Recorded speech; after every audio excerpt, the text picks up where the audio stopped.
আর এবার দ্বিতীয় দফার ভোট শান্তিতে করতে, অবাধ করতে এবার স্পেশাল 26 একেবারে 26 জন বিশেষ পুলিশ অফিসারদের দেওয়া হচ্ছে স্পেশাল 26-এ।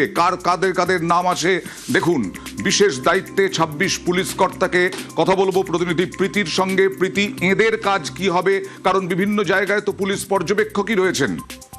দেখো, তুমি একদমই যে প্রশ্নটা করলে যে এদের কাজ কি হবে, এর আগে আমরা দেখেছি যে ভিন রাজ্য থেকে 11 জন পুলিশ অবজারভার তাদেরকে নিয়ে আসা হয়েছে, আইপিএস অফিসারদেরকে 85 জনের সঙ্গে আরো 11 জনকে মিলিয়ে দিয়ে কিন্তু সেই কাজ চলছিল।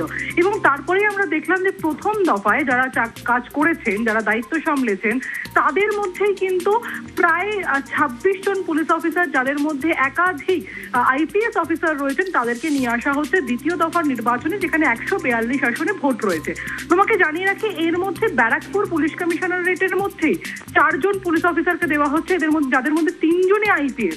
এছাড়াও চন্দননগরের ক্ষেত্রে 2 জন, বসিরহাট রয়েছে, বারাসাত রয়েছে, বিভিন্ন থানা রয়েছে এই তালিকায়। তোমাকে জানিয়ে রাখি, মূলত যে বিষয়টা দেখা হচ্ছে যে 152 আসনে যখন প্রথম দফার নির্বাচন হয়েছিল, সেখানে বিক্ষিপ্ত কিছু ঘটনা ঘটেছিল এবং কমিশনের কাছে অভিযোগ এসেছিল যে অবাধ এবং শান্তিপূর্ণ নির্বাচন হলেও কোথাও কোথাও এই গন্ডগোল দেখা গিয়েছে।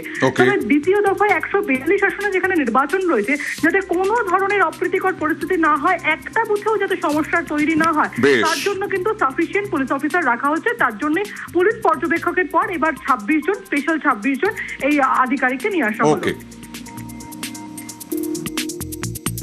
26 অফিসার নিয়ে এসছেন ও ডিজিপি নিয়ে এসছেন। প্রথম পর্যায়ে ইলেকশন শেষ হয়ে গেছে। আপনার ওখান থেকে সেন্ট্রাল ফোর্সও এখানে আসছে, যেখানে ক্লোজার মনিটরিং প্রয়োজন আছে, আপনার কাছে রিসোর্স আছে, আপনি কনফিডেন্স বেশি পাবেন যদি আর বেশি অফিসার থাকবেন। উনি নিয়ে এসছেন এখানে, ওনার সঙ্গে আলাপ করবেন আপনি। এটা তো একদম ইউজুয়াল এক্সারসাইজ আছে।